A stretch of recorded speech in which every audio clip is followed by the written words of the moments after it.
everyone. Welcome to Revolutionary Health. I'm Charles Stevens, and I'm the executive director of the Counter Narrative Project, and I'm joined with Okay. my two special guests. They're like, I'm not ready. I'm not ready. Sorry, I should have prompted you more. So I'm Dr. Quintin Robinson. A lot of people call me Dr. Q. I'm an infectious disease physician here in Atlanta. And I'm David Malebranche, an internal medicine physician that didn't do infectious diseases because of some of the stuff that Dr. Q has to deal with.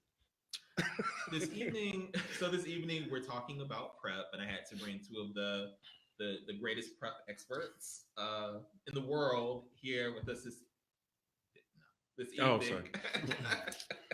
To help me with this topic. As always, please join us in the comments. We look to you to be our additional panelists for this conversation. So feel free to share your insights, share your questions. We also ask that you give us the benefit of the doubt. So if we don't see your question or if we don't get to your question, feel free to email it to us or message us.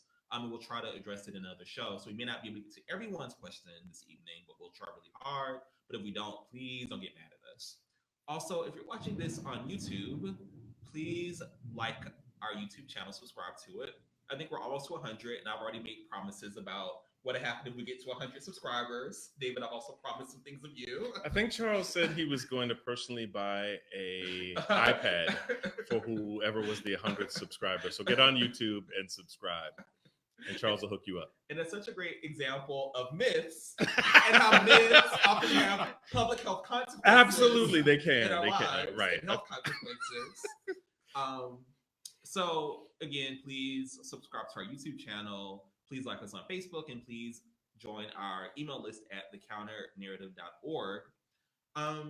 So I'm really excited to have this conversation about PrEP because I know a lot of there's just always so much discussion about PrEP. There's so many misconceptions, and we're just gonna really take this evening to kind of break it down a bit. Mm-hmm. And again, we invite you to share your experiences, to ask questions. Again, we have two of the greatest minds in the world on this topic, and just kind of let us know. I see Mark Coleman is with us. Hey, Mark. Mark Coleman from Philly. I perhaps. Hey, Mark. Sure. All right. So the first question is, let's just jump right on in. What is PrEP? PrEP stands for pre-exposure prophylaxis. And right now, the Food and Drug Administration has one medication that they've approved, which is a combination pill called Truvada that has two HIV treatment medications in it. But since 2012, it's been approved for people who are HIV negative to take once a day to prevent them from getting HIV. And that's kind of the short answer of it. So. Cool. I see Carrie Steele is with us as well. So could you just talk a bit about how do you think in our community, how do Black gay men feel about PrEP? What are some of the things that you've heard in terms of how we feel about it? Are we optimistic? Are we? I'm gonna let Dr. Q handle this one. I'll chime in. Go ahead. Well, I guess so. There's a lot of talk on both sides about it. There are some people who really, really are on it. Like, this is a great thing. You look at like who HIV is affecting in the U.S. right now. It's young Black gay men between the ages of like 18 and 34. So definitely, we are a group that really should be talking about it. But on the flip side, you have people who just don't trust doctors, period, or they don't trust the healthcare system, or big pharma, like drug companies, are just using this particular group as guinea pigs. Right.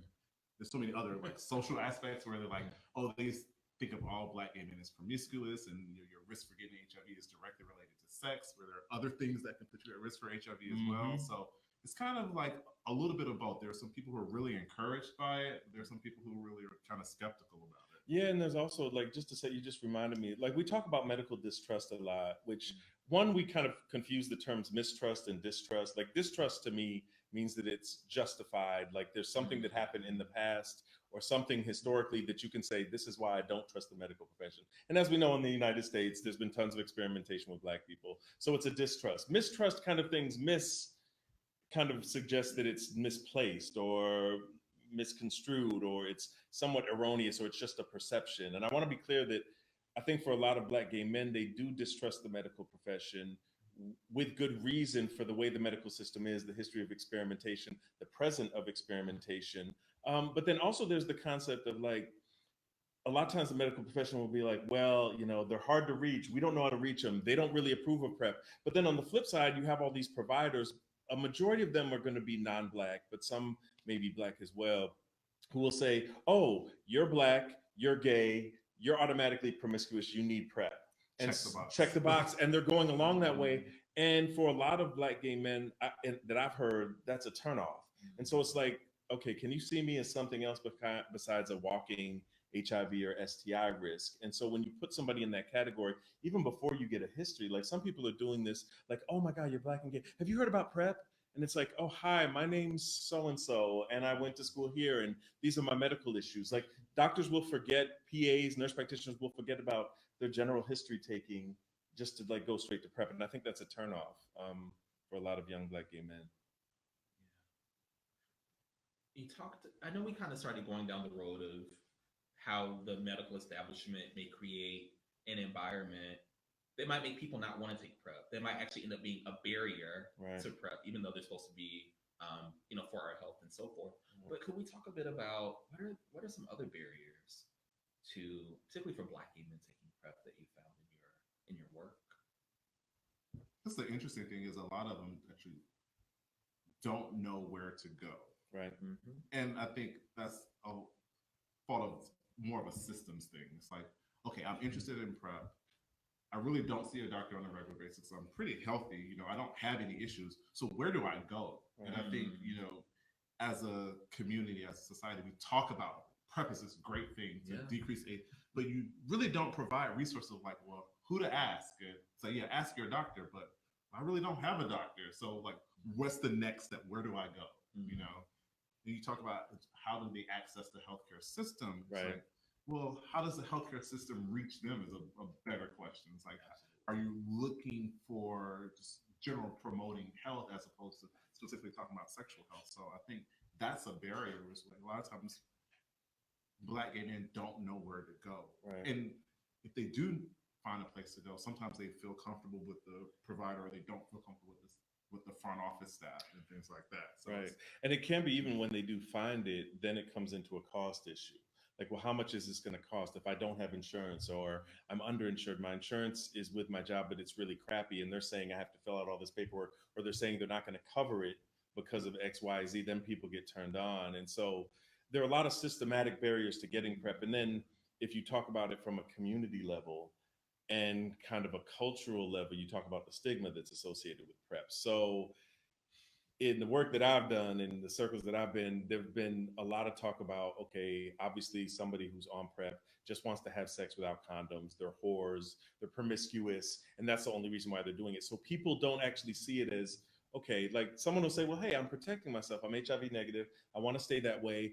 Condoms break. I may not always use condoms, or I don't like using condoms, but I do want to protect myself. This is an option I can use. Society has kind of flipped that around into like Judge Judy and saying, well, okay, you know, you don't want to do this. You're just a whore, and this is that and the other. And that's really damaging to people. I've even seen on like Grindr, or talked to people about in Grindr, Jacked, Scruff, whatever mobile app you can use.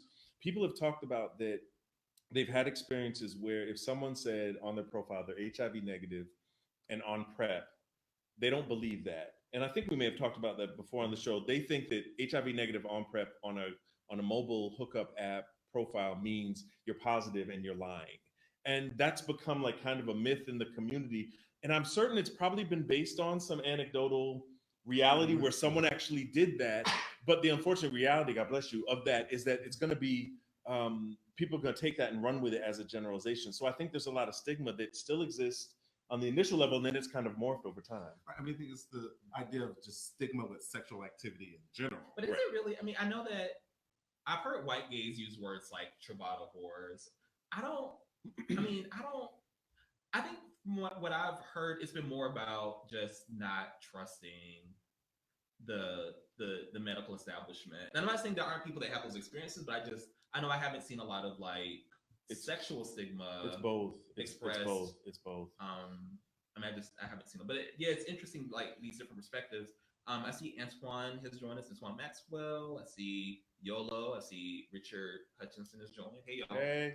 As always, again, y'all, please, let us know about your questions about PrEP. If you have questions, also your experiences, your thoughts. I know right now we're talking about sexual stigma as relates to PrEP. Have you heard of sexual stigma? Have you heard of people being shamed for being on PrEP and making assumptions about their that they're promiscuous and things like that? Those kinds of stereotypes. Please let us know.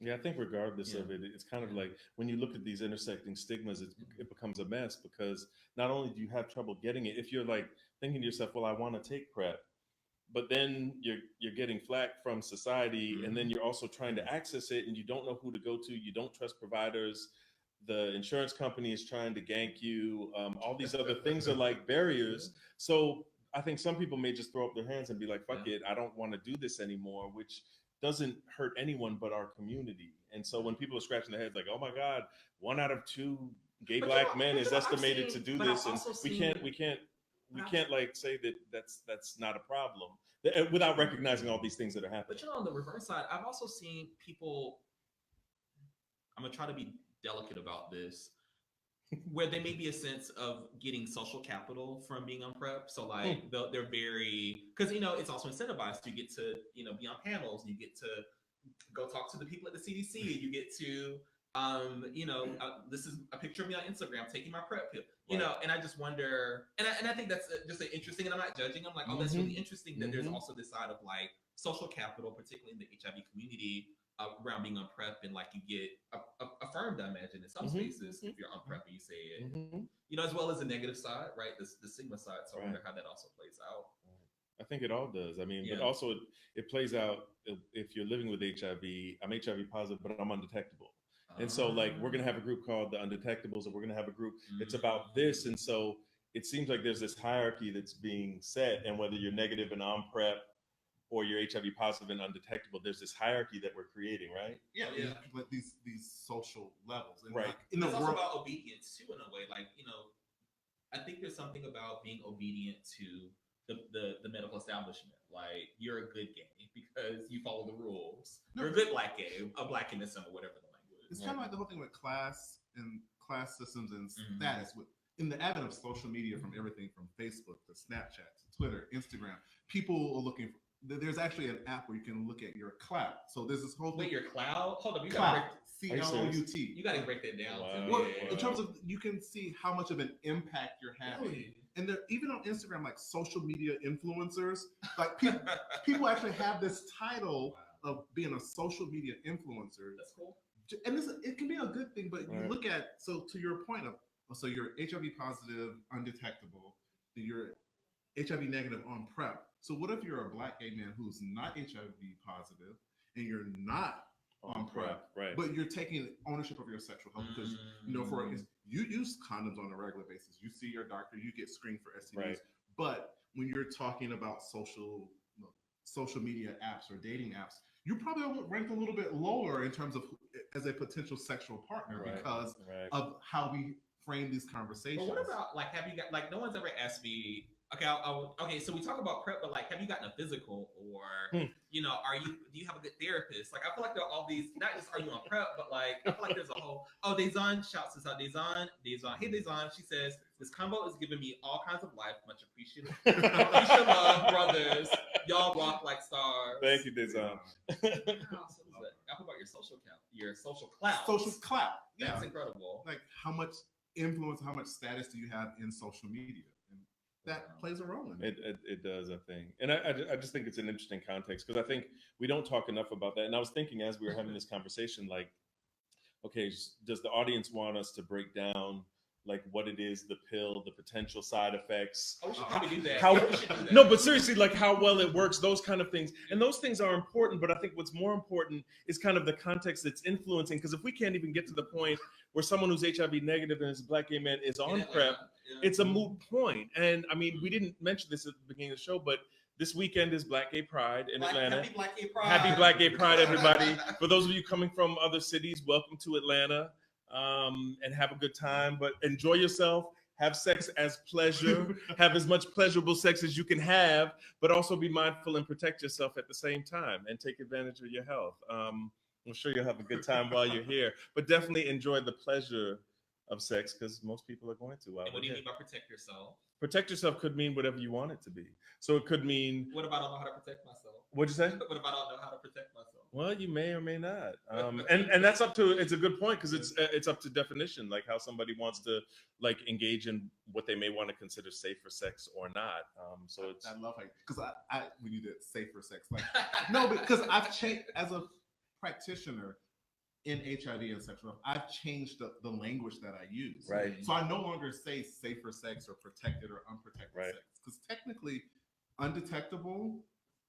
You're HIV positive, undetectable, and you're having condomless intercourse with someone, technically that's a form of protected sex because your risk of transmission is low. So I just say responsible, like responsibility. You know what you need to do to keep yourself safe and healthy or reduce your risk of getting whatever infection. So it's just responsible. So I never use protected sex or unprotected sex or safe sex. Talk about countering the narrative. It's interesting though, but like a lot of people in the community still use those phrases. Oh yeah, I get triggered immediately. Right, and I have to say to people, like someone said, well, I had unprotected sex, and I was like, oh, you mean sex without a condom, or oh, you mean natural sex? And then they're like, oh, like when you say natural sex, and then they're like, well, condoms aren't natural. Like we have to remind ourselves of like that. Like we've been trained to put on condoms, and guys putting on condoms for something that's going to make the sexual experience, it's going to put on a physical barrier, and then it's going to make it less pleasurable. So but speaking about pleasure, I wanted to. It's a little off the subject, and I hope.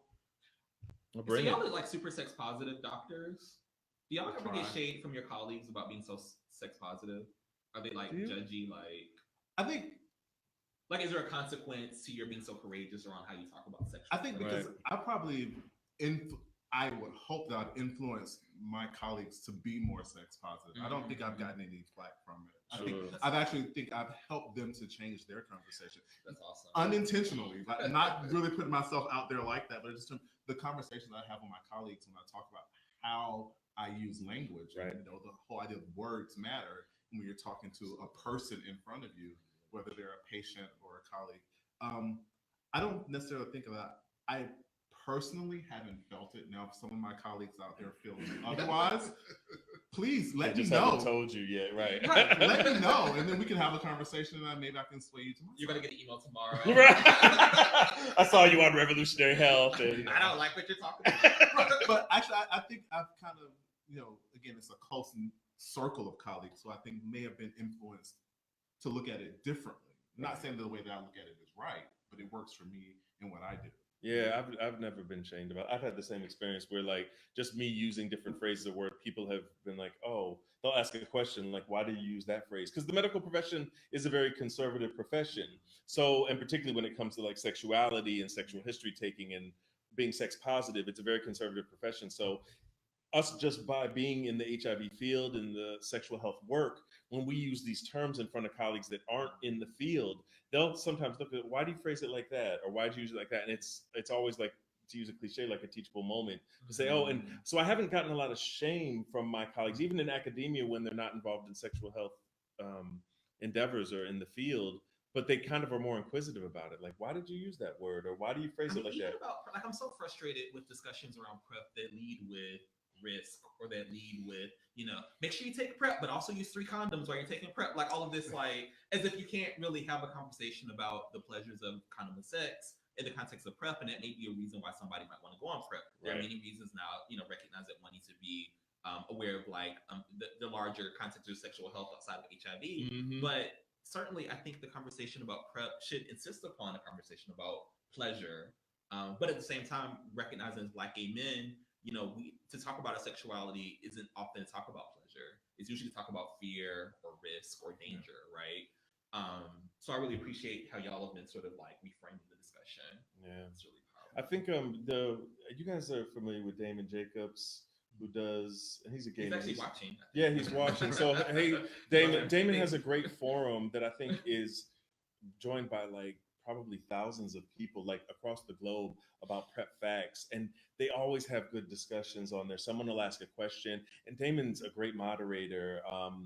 And sometimes people go on there and start doing some judgy thing. Like somebody got on there and asked a question about the pill, either the size of the pill or something else happened, and could I swallow it this way or could I do this? And someone got on there and started making fun of him, and Damon shut him down, blocked him, and was like, "We're not going to have this conversation on here." So Awesome. there are social media platforms, particularly on Facebook, where people can talk and ask questions and feel safe about asking questions about PrEP, which I think is really, really good. So. So we talked a bit about sexual shame. I know one of the questions that we talked a bit before the show, and we talked about some of the positive benefits of being on PrEP, like in terms of your overall health. And I was wondering if you could share a bit about what may be some possible health benefits. So it's kind of timely with this discussion because I'm kind of, even though I'm in private practice, I'm still somewhat of a nerd. So I kind of read, I read things that are interesting. So I came across this article this week that says, PrEP access as a gateway to primary care. Mm-hmm. So essentially it talks about, and I've heard, some of my friends and colleagues say, this is the healthiest I've been, where you really don't I've heard that too. You really don't access the healthcare system or see a doctor on a regular basis, but you're very adamant about, hey, I want to decrease my risk of getting HIV. Right. So with PrEP, you're required to see your doctor three or four times a year, as opposed to if you think of someone who's otherwise healthy, has had no other major medical problems, really didn't go to the doctor even once a year for an annual physical, because truth be told, we really don't do annual physicals anymore. And they decide, I want to get on PrEP and take ownership of my sexual health. Then, when you go in, we're going to do your blood pressure. We're going to look at your liver and kidney function. So if we see something wrong, hey, you're a little bit overweight, your blood pressure's a little high. Right. Let's talk about managing your blood pressure. And now you've kind of introduced, you started talking about sexual health, but now you're actually talking about primary care. And truly what, I always tease my patients by saying, the United States has been focusing on a sick care system for the longest. People only go to the doctor when they're sick. Yep. And we really need to get back into this healthcare system in terms of preventive and proactive healthcare. So with PrEP, that's a perfect opportunity. You're taking ownership, you're decreasing your risk of HIV, and then we can identify risk factors for high blood pressure and diabetes and all these other health conditions that you may have gone for years and never had anybody address. So, PrEP is an opportunity for, especially, your young invincibles, your college freshmen who's out of their mom's house. You're not going to your pediatrician because your mom's not taking you. Hey, here's a way you can still take care of your health in general. Yeah, I think the first time I heard it conceptualized like that was Dimitri Daskalakis, who is a physician in New York and works with the Department of Health. And someone had been trying to do some stigma around PrEP as being a gateway drug for something negative or something pathological. And he flipped it out. He was like, no, it's a gateway to better healthcare. Because it starts to engage people in a healthcare system, especially at an age when you're typically not. Like 20 to 30, you're really like, I'm good. Like if you don't have any major medical problems, you're not really going to be seeing a doctor regularly. I was in a discussion a few years ago. All of us were like, Black gay men, and we're talking about experiences in the emergency room. And even though all of us were 20 to 30, most of us had, well, I hadn't, but most of the group had been to the emergency room. Right. And so that's kind of the gateways in this sort of emergency crisis context. But it's also telling what is it about, what's happening. That's a black community thing overall. That's not even specific with, and that's been documented in research for decades, how when they compare racial things, and that has to do a lot with economics. It has some cultural pinnings going back to slavery, all these kind of other things that you can look at. But I think it's looks like, and are there doctors in absolutely, and whether you have to make a decision between I go to work to pay for my bills versus go to the hospital. So you'll wait till it becomes a crisis to go, and HIV is only one example of that. But I want to, David, can we pivot a bit to the point you're making about the sexual shame piece? Sure. And I was wondering, so for folks that are shaming, doing sexual shame around people on PrEP, I guess slut shaming or whatever. Right. What do they need to know that they don't already know? The people that are perpetuating the shame. Yeah, I think for those of you that think that may have an attitude, and if you're watching right now and you're thinking to yourself, well, the people that I know on PrEP, I think they're just kind of going around and they're using it as an excuse to have sex without condoms with as many people as possible. You could spin it like that, but I think the one thing that people are using is a technology that actually is very, very effective. And most of the studies, whether they're sponsored by the pharmaceutical company that made it, Gilead, or not, say that when you take PrEP daily, it reduces the risk of you getting HIV from anywhere from 90% to 100%, you'll see in some private studies. So I would flip that and just say, look, you need to realize that this is something that people are doing to take care of themselves. And yes, it doesn't protect against sexually transmitted infections. And we saw a recent article that came out earlier this week about sexually transmitted infection rates being on the rise, I think for the fourth year in a row in the United States. So syphilis, gonorrhea, and chlamydia. So everyone's being very clear with PrEP, and the message should be PrEP, when you take that one pill every day and you're HIV negative, it's really great in reducing your risk for HIV.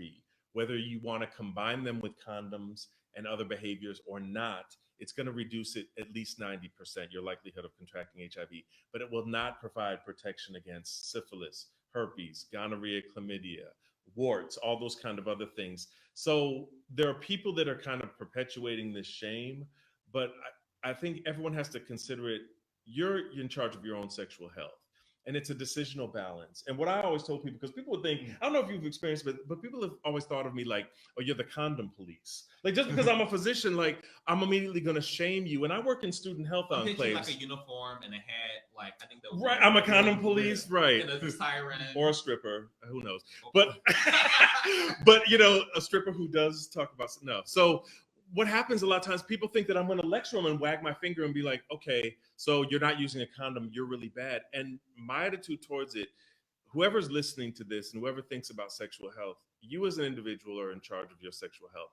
And my only job as a medical provider and someone who has expertise in sexual health and STIs and HIV is to talk to you about the risks with certain behaviors. If you engage in these behaviors with these orifices, you put this body part in this hole in this person's body, like Lego. This is what this is what you can get. And so condoms will protect you against a certain amount of things, but they won't protect you against other things.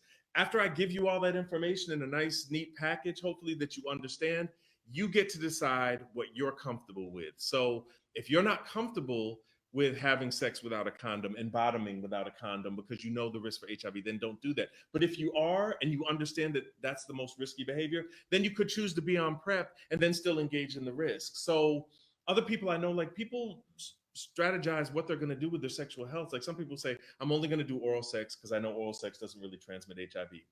And then you could say, well, oral sex does transmit gonorrhea, chlamydia, herpes, syphilis, all those other things. And they're like, but I'll take that risk. I'm okay with that. So I think people need to do that. To be so rational about something so emotional. It's not, I don't think it's like parsing it out, but I think you can do both. Like, I think you can walk and chew gum at the same time. Like, you can get in your emotions and you can get in your hormones, and we all know when we're horny and you're about to bust a nut, you're not thinking right. And then once you come, it's all of a sudden it's like, whoo, the cloud is lifted. And now you're thinking to yourself, oh my God, like, what am I doing? And then you look down at your partner, you're like, what am I doing with you? And you know, that whole thing kind of happens. But I think people can do the same thing. Like, you can keep it in your mind, and maybe if you're in the emotional or hormonal heat of the moment, you may not fall back on some of that rationality or that knowledge that you have, or you may make a subjective or subconscious decision in your mind. This dude looks clean. I trust him. So on, so on, so forth. And so I'm going to decide to blah, blah, blah. You don't walk it through in your mind, but you just do it. And the thing is, like, for me, I just provide you the tools and the information, and I make sure that you understand it. What you choose to do is what you choose to do. I don't shame you for it. Or it's like, let's talk about what happened and, you know, what you're going to do moving forward. Would you do anything different? Because I've had patients who've said, yeah, I'm on PrEP. I'm using condoms regularly. Maybe, you know, I'm actually going to start having sex and not using condoms. I'm like, okay, so you understand what that means when you do that. And there's no, at least for me, shaming or judgment. It's like, let's talk freely and openly about it. Yeah, it's a conversation starter. I mean, but also to your point, like, you're looking at the two of us, and we're probably outliers as far as like most of the people out here. And let's be clear, Truvada is not prescribed as PrEP. It's not prescribed by infectious disease doctors or people that are doing HIV as a specialty sometimes. It's usually going to be, we're trying to get it so primary care doctors. So if you think about a rural area, an older physician or nurse practitioner who has kind of some certain belief systems about sexuality that may be a little bit more conservative, they're not going to be as open to that conversation, and they will actually kick somebody out that says, hey, I don't like using condoms, I want to get on PrEP. They'll be like, well, I can't prescribe that for you. And I've heard stories like that too. Yeah, it's bad stories, because then they have to scramble. And again, that's another barrier, because once one provider turns them down, you have to track down somebody else. There is a website though, preplocator.org. Yeah, PrEP Locator. And I think is there a PrEP for me or something? PrEP for There's me. a couple of PrEP Locator. But preplocator.org, Preplocator.org. you can actually put in your zip code if you're looking for providers that could provide it near your zip code who are equipped with PrEP. And you want to find somebody who works with a pharmacy where they can get copay cards, they can work with your insurance so you don't have to pay out of pocket for it. We have a wonderful pharmacy here in Atlanta. It's the Walgreens Community Pharmacy on Cheshire Bridge and Piedmont. And they're amazing. And a shout out to their whole staff, because their whole job is making sure that whether you have insurance or not, they work with Gilead and the copay cards and the insurance benefits to make sure that if you're HIV positive and on treatment, or if you're HIV negative and want PrEP, that they can get that to you without you having to pay a whole lot out of pocket. And their goal is usually to make it so that you don't have to pay anything. So when you can find that kind of pharmacy, but another barrier is when there's a pharmacy, when somebody says, I'm not going to prescribe that. And they refuse to do it. And I've heard pharmacies like that. You heard of pharmacies refusing to provide people, transgender women and men, hormones, because it's against their belief system. So we're living in a culture where people are taking a stand and putting their feet in the sand, or drawing a line in the sand and saying like, hey, this is not what my belief system. And unfortunately, it has huge ramifications for us as Black gay men, for public health, and for our health overall. So for our final question, I've heard a rumor that the PrEP pipeline might be moving toward injectable PrEP. Is that something that's coming down the line? What should we know about it? Is it I can talk a little bit about it. I know Q knows a lot about it. Yeah, so there's actually a lot of PrEP stuff in the pipeline. And we're gonna also have a discussion down about research more specifically, but we're just gonna do a little preview right now. So, look, just to keep it strictly with PrEP, there are a lot of other PrEP options down the line in terms of pills. I've heard some about patches and implants. Those are a little bit further. Injectable is much closer than patches and implants. It looks like, in terms of kind of where the research is, we're definitely a couple of years away from it coming. Years away from it coming to market. But I think looking at where it is, you're looking at getting an injection like once every 2 or 3 months. Trina Scott says you're her 2 favorite sex positive doctors. Trina, love Trina. Trina's amazing. Shout out to Trina. But yeah, so injectable is definitely on the horizon. So how would it work? Would I just get injected once? So it's kind of like with Truvada for PrEP, which is a pill. You see your doctor every 3 months. You get a prescription. You get 3 months worth of pills, and you pop a pill every day. With the injectable, from what I saw from a lot of the research, it's not something you can do at home. So you would still require those coming into the office doctor visits. But yeah, you get a shot in the butt and you go.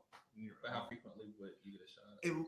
The science now is trying to make that determination whether it's either monthly or every 2 months. It's kind of that's way too many shots. I think they're trying. I think they're trying to push. Yeah, but they're trying to push it out 2 as far months. as they can. Yeah. But currently, I think the farthest I've seen is 2 months. 2 months. Because it goes back to. But I guess if you can't take a pill every day, I guess it would. Yeah, and I remember it's all about having options, and I think that's almost I think that's the biggest point is that. There are people that really don't like needles, but there are people that really don't like taking pills. And so for them, if they're like, oh, I need to come in every 2 months to get this shot, and it's 90 to 100% effective in reducing my risk for HIV, I'll take that. And so as long as people have options, I think the joy of it is like 10, 15 years ago, all we talked about was condoms, or abstinence when we were exactly, because it's not realistic. So I think it's one of those things where like the joy of being in the field right now for me is like you give people, and I was talking to a physician over at the Ponce Clinic the other day, just about, and we conceptualized it as like a menu of options, and that'll be both HIV negative, preventing HIV, and also HIV positive, because there are injectable things coming down the road for HIV positive people as well, to make sure that, and seeing if it's sustainable to keep the viral load suppressed in the absence of pills. So there's like a lot of exciting stuff where 10, 15 years ago, all we had were pills. I know, it's like, you thought of thinking the me, I think like a toolbox or like Batman. And Right. his belt. No, A utility belt. like, Yeah. it's a utility belt because in terms of like you have this person in front of you. What's your best option for HIV prevention? Right. Can you take a pill every day? No, I don't think I can take a pill. Well, here's an injection. Well, I really don't like needles. Well, here's a patch. You can slap this patch on every night. Oh, okay. I'm really looking forward to the patch. Or even a microbicide or a gel if you Or can a do gel. that. Yeah. I mean, there's so many things. Like the one that interested me most was the implant. The implant was amazing. It's kind of like See, I'm really looking forward to our conversation about the research pipeline. Yeah, but it is kind of people make the analogy. I remember there was a student in Philadelphia that said it's like my gay birth control when he talked about taking PrEP. And there are a whole bunch of analogies that people use with birth control. So you're thinking about it when you say the patch, you say injectable, you're thinking about Depo-Provera, you're thinking about other kind of estrogen patches and oral contraceptives and stuff like that. There are parallels to it. Obviously, it's not the same. And I don't want to say that and disrespect, women and oral contraception, but there are things that you can do. And the exciting thing is that there are so many options right now that are coming down the pipeline. So hopefully within the next few years, we'll be able to present all these options and people will be able to choose. Before we wrap up, we have to talk about PrEP. So we talked about pre-exposure prophylaxis. I know y'all wanted to say a little bit about PrEP, and we'll do another conversation more specific to PrEP later on, but could you say a little bit about just PrEP? So PrEP is, where PrEP is pre-exposure. So it's something that you take before you get exposed to HIV. PrEP is post-exposure prophylaxis. So in an instance where you had sex, didn't use a condom, you really didn't talk about HIV or STI status before you engage in sexual activity, you're thinking, oh, I might have come in contact with HIV. So what can I do to decrease my risk of getting HIV? So post-exposure prophylaxis is similar to PrEP, but you take a combination of pills for about a month and you get an HIV test, and it actually, again, decreases your risk of getting HIV. And that conversation after you finish your month of PrEP or post-exposure prophylaxis, it's an easy transition into PrEP as well. So yeah, and I in my experience, I found, and again, there's kind of like the contraception and pregnancy analogy. Where people would use like Plan B, right? And so it's after the fact. So when this stuff happens, like I had an experience with a student who had sex with somebody, bottomed for the person came inside them, and then afterwards disclosed to them that they were HIV positive, but also showed them on their phone their labs that showed that they were undetectable. Now, then the person is presented with a dilemma like, okay, so this guy just came inside me. He's HIV positive. I know this is the riskiest behavior for me to bottom to contract HIV, but he's also showing me that he's on meds and his virus is undetectable, which means the risk is close to zero. What do I do? What he did was he chose to go on post-exposure prophylaxis. He went to an emergency room, I think within 10 hours. And the caveat here is for post-exposure prophylaxis, for it to work from the research, you have to, if you have the episode where you have sex without a condom, you have to go and start the medication within 3 days or 72 hours after that exposure. So he went to the emergency room, I think 10 hours later. He got on a full HIV regimen, took it for a month. And I think I saw him maybe like 4 or 5 months later, because this all happened with another provider. I hadn't seen him. He just told me the story. We tested him for HIV. He was negative. Everything was good. And he's somebody who's very sex positive, very concerned. He doesn't freak out about HIV, but he was concerned enough at that moment. And I said, you know what? That's your choice. Because some people would choose, hey, this guy's undetectable. I could probably go with this and it wasn't a risk to me. He said, yes, he's undetectable, but you know what? I still want to have this backup. And so there's nothing wrong with doing both. Like you can have a couple where one partner's positive, one partner's negative. And to enhance the whole experience, if they want to have sex without condoms, the HIV positive partner, just make sure you're on meds and undetectable. For the HIV negative partner, you could be on PrEP as well. And it helps reduce the risk overall. Or you can do a combination or one or the other, whatever's going to be good for you. The key is that there's options. And so you get to figure out for yourself and your sexual partners what works best and what you're most comfortable with. And I think as time goes along, like Quintin was saying, we're just going to have more options available for people so people can choose more. Dezan asks, did I miss any conversation on adherence and intermittent PrEP use? All right. So here we go. Thanks, Dezan. Yeah, great question. Great question. So adherence is key. In order for PrEP to work, you have to take it every day. So currently, at least in the United States, the recommendation from both the drug maker and the FDA is that you have to take it every day. There is some science to support what we call on-demand or intermittent PrEP, where you take a number of pills around your sexual encounter. I think the current one that came out of France was 211. You take 2 pills of Truvada before you have sex, and then you take 1 pill of Truvada after you have sex, and you take another pill the day after. For me, at least talking about risk reduction in sex in the US, unless you really, really plan your sexual activity, I don't know if intermittent PrEP will really take off. But again, it's an option for some people. If you really plan your sexual activity where you know when you're going to have sex, it works. Right. But if you're not, if you engage in spontaneous sex, the best thing, at least for me, this is kind of where I really put on the white coat that I really don't wear, is that you really got to take it every day. No, you send out a doodle to your sex partners. And you schedule them in with the doodle, and then you send out a Google Calendar appointment. Well, actually, to be frank, I've had conversations like this in a lot of different spaces.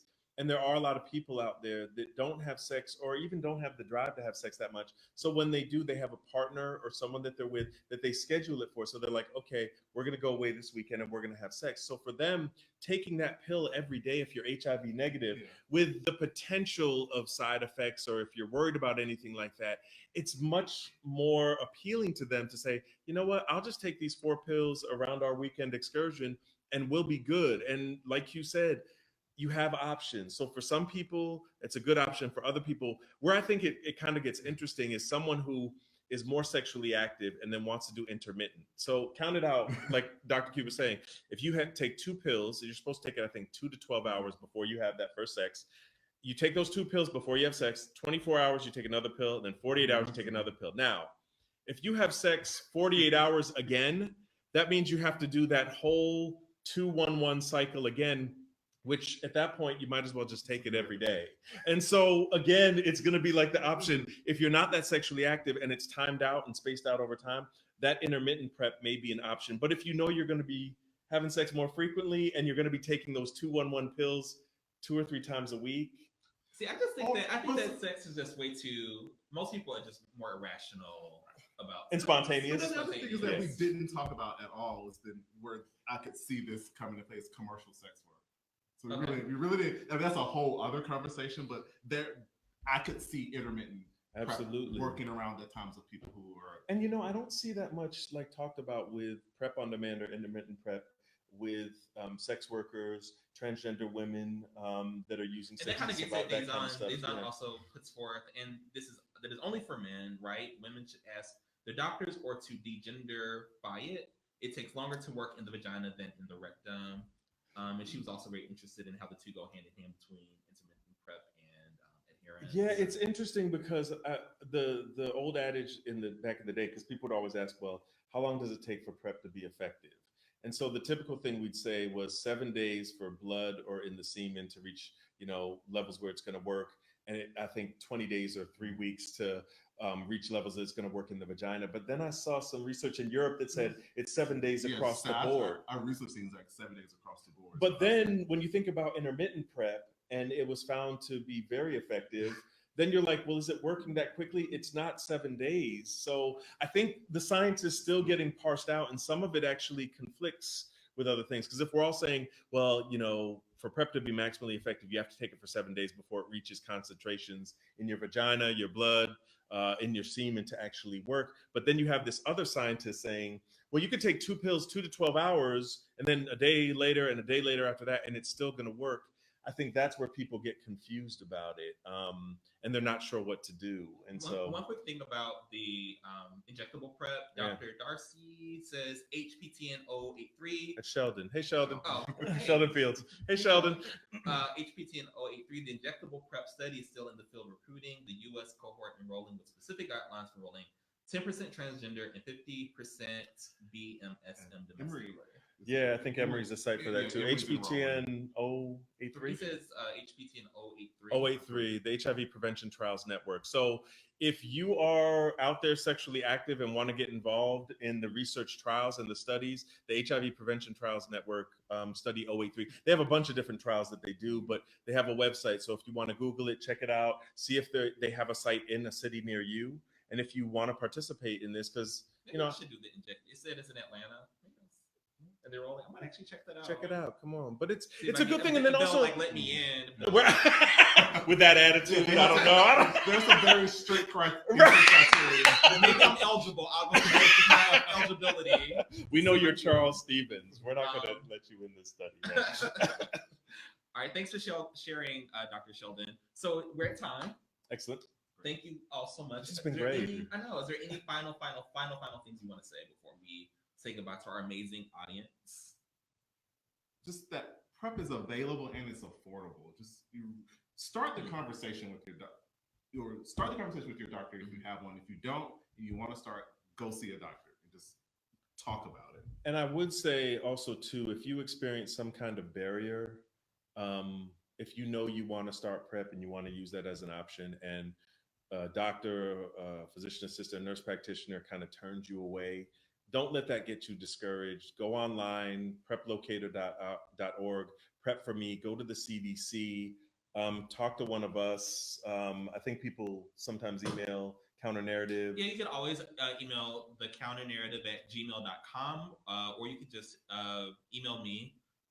You can find our contact info on our website. Yeah, So and check out our website. Charles will get you to me or to Quintin, and we'll help you kind of navigate it and figure it out. But I can tell you there's so many barriers in the medical profession, from personal to systematic, and just don't give up. If you know this is the best option for your sexual health, don't give up and still press forward. Like, I think that we should, when our friends are going to get on PrEP, like, go with your friend. Like, if you can, like, bring someone with you. Mm-hmm. Like, I know I'm totally down. Or maybe even, have a buddy go with you, just to kind of, because it can be such a interesting process. Right, especially if you're not used to going into medical spaces. But I definitely want to thank you again. I want to also make sure I thank our amazing crew of Alvin and Johnny, who kind of led the behind the scenes. Thank y'all so much.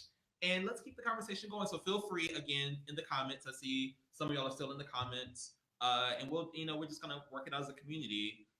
Thank you so much. Next week, we will be discussing beards. So Black Gay Minute, you should come for that, shouldn't you? It may not be here next week. And we're going to discuss beard health, as in facial hair beard. Mm-hmm. And so check us out. And we look forward to just being a community with you. Enjoy Black Gay Pride.